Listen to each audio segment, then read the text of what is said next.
ఎంతరా ఇది? 1100 అన్న. Dead cheap. 1100? యప్. రేయ్ 3 మీటర్ క్లాత్ తీసుకుని 300 రూపాయలకి మన వీధి చివర భాషాగాడు 3 జతల బట్టలు కొడతాడు. పనికి మాలిని యాదవా. నువ్వు వెళ్ళి కుట్టించుకో అయితే. నువ్వేం కొన్నావమ్మా? ఇది కొన్నాను నాన్న. ఎంత తల్లి? 2500 నాన్న.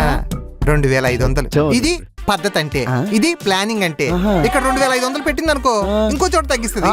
దానికి డబ్బు విలువ తెలుసు, అది ఉద్యోగం చేస్తుంది కదా. నీకేం తెలుసు?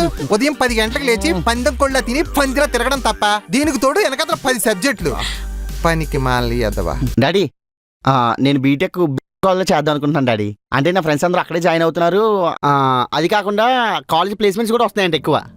సరేరా, నీ ఇష్టం. ఏం అక్కర్లేదు, నేను చదివిన కాలేజ్లోనే నువ్వు చదువుతావు అంతే. లేదు, నేను కాలేజ్లో జాయిన్ అవుతాను. అవసరం లేదు, నేను చెప్తున్నాను కదా అంతే. ఇప్పుడు చూసిన మధ్యలోకి వస్తుంది. ఎలా వాళ్ళ ఫ్రెండ్స్ అందరూ అదే కాలేజీలో జాయిన్ అవుతున్నారట కదా. ఆయన కాలేజ్ కూడా బానే ఉంటది కదా, ఎందుకు వద్దంటున్నావు? అది కాదు నాన్న, వాడికున్న బ్రెయిన్ కి పీతం కాలేజ్లో జాయిన్ చేస్తే పాస్ అవ్వడం కష్టం. అదే నా కాలేజ్లో జాయిన్ చేస్తే నాకు తెలిసిన లెక్చరర్స్ ఉంటారు కాబట్టి సపోర్ట్ చేయడానికి ఈజీగా ఉంటుంది. అది కరెక్టేలే.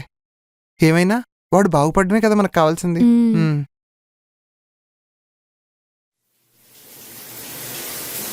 బబ్లు, త్వరగా రారా, నాకు ఆఫీస్కి లేట్ అవుతుంది.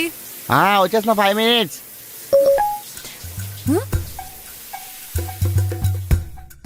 బేబీయా? ఈరోజు మార్నింగ్ 5కి రాలేను, 6కి కలుద్దాం మన స్పాట్లో.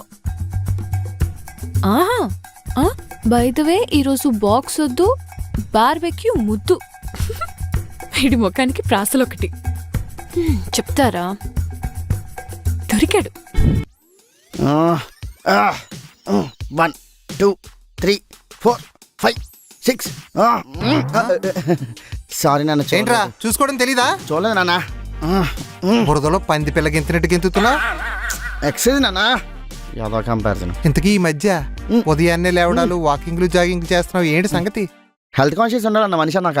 చూడు టమ్మీ అంత ఎలా వచ్చేసిందో, మొత్తం తగ్గించేదని ఫిక్స్ అయిపోయాను. అందుకే ఈసారి ప్రతిరోజు మార్నింగ్ 6 అయితే వాకింగ్ వెళ్ళిపోతా. వెళ్ళాలి నాన్న, వెళ్ళాలి. ఒక్కోసారి 5 గంటలకు వెళ్ళాలి, ఒక్కోసారి 6 గంటలకు వెళ్ళాలి, కుదరకపోతే 7 గంటలకు కూడా వెళ్ళాలి. ప్రకృతి ఎప్పుడు పిలిస్తే అప్పుడు వెళ్ళాలి. ప్రకృతి సహకరించడం ఏంటమ్మా? అంటే అదే నాన్న, వాకింగ్ వెళ్తాడు కదా, గేట్ ఓపెన్ చేసేవాడు 5 గంటలకు వస్తాడో, 6 గంటలకు వస్తాడో, 7 గంటలకు వస్తాడో తెలియదు కదా, అప్పుడు వెళ్ళాలి అంటున్నా. ఓహో, నేను ఇంకేదో అనుకున్నానులే అమ్మా. ఇదేంటి కొంచెం తేడాగా మాట్లాడుతుంది.